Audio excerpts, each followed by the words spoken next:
Hello दोस्तों, कैसे हैं आप सब। आज की हमारी कहानी है जिम्मेदार बेटा। अगर अच्छी लगे तो चैनल को लाइक शेयर और सब्सक्राइब करना ना भूलें। अवनी और उसके पति अविनाश दोनों ही प्राइवेट नौकरी करते। पहले केवल अविनाश एक प्राइवेट कंपनी में काम करता था। घर गृहस्थी बढ़ जाने पर बच्चों की पढ़ाई लिखाई का अधिक खर्चा होने के कारण अवनी भी काम पर जाने लगती है। मकान घर का है, इसीलिए थोड़ी राहत सी महसूस होती। अवनी की सास वृद्धावस्था में भी घर की चौकसी कर ही लेती, इसीलिए अवनी बेफिक्र होकर काम पर जा पाती। कहते हैं ना, बड़े बूढ़े तो बैठे हुए भी काम के हैं। घर पर इनका मौजूद होना किसी वरदान से कम नहीं होता। बच्चे अच्छे स्कूल में पढ़ रहे हैं, सारे दिन पढ़ाई लिखाई के काम में लगे रहते। वैसे भी आजकल बच्चों पर पढ़ाई का प्रेशर अधिक है। किताबों के बोझ तले मोबाइल की दुनिया में खोए हुए बच्चों का बचपन कहीं खोसा ही गया है। सब कुछ अच्छा चल रहा था, लेकिन समय की गति कब परिवर्तित हो जाए पता ही नहीं चलता। मध्यम वर्गीय परिवार पर तो वैसे भी समस्याएं चलती ही रहती हैं। अवनी की सास को अचानक से ब्रेन हेमरेज हो गया। 70 साल से अधिक उम्र है, बुढ़ापा है, पता नहीं कर्म की कौन सी गति में फंसना पड़ जाए जो सांस अटकी रह जाती है। अवनी के पति अविनाश दिन रात अपनी माता की सेवा में लगे हुए हैं। पैसा भी अंधाधुंध उठा रहा है।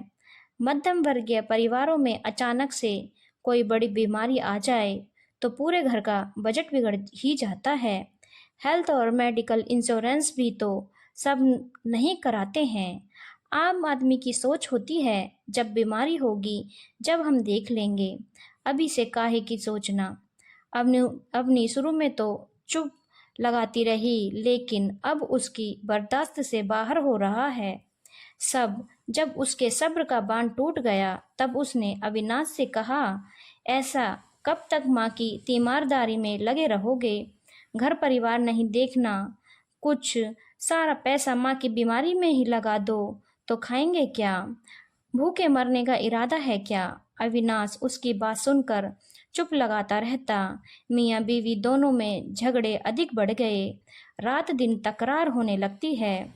घर की भी हालत आर्थिक स्थिति से कमजोर होने लगी थी।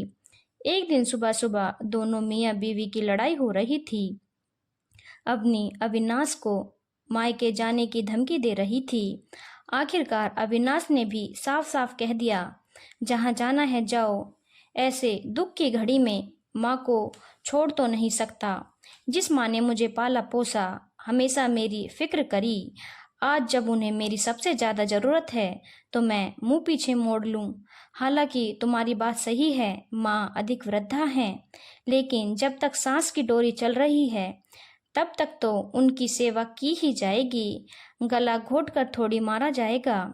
और रही बात तुम्हारी, जब तुम्हारे पिताजी बीमार हुए थे तब तो तुम अपने भाई से रोज लड़कर आई थी और सेवा कराने के लिए। जब तो तुम अपनी भाभी को रोज हिदायतें दिया करती थी कि पापा की सेवा कैसे करनी है। आज मेरी माँ बीमार है तो मैं पीछे हट जाऊं। और अवनी, अगर माँ की जगह तुम बीमार हो जाती है तो क्या मैं तुम्हारा इलाज नहीं करवाता। घर परिवार तो मिलकर ही चलता है, सुख दुख मिलकर ही बांटे जाते हैं। जो दुख में साथ छोड़ दे वह कैसा परिवार। अपनी को अपनी गलती का बहुत एहसास हुआ। उसकी आंखों से पानी बहने लगा था और साथ ही उसे अपनी किस्मत पर गर्व भी महसूस होता है। पैसा कम हो या ज़्यादा, लेकिन उसे जीवन साथी खरा सोना ही मिला है। अवनी अपने मन से सारी गलतफहमियां मिटाकर अपनी सास की सेवा में लग जाती है। धन्यवाद दोस्तों। अगर आपको कहानी अच्छी लगी हो तो चैनल को लाइक शेयर और सब्सक्राइब करना ना भूलें।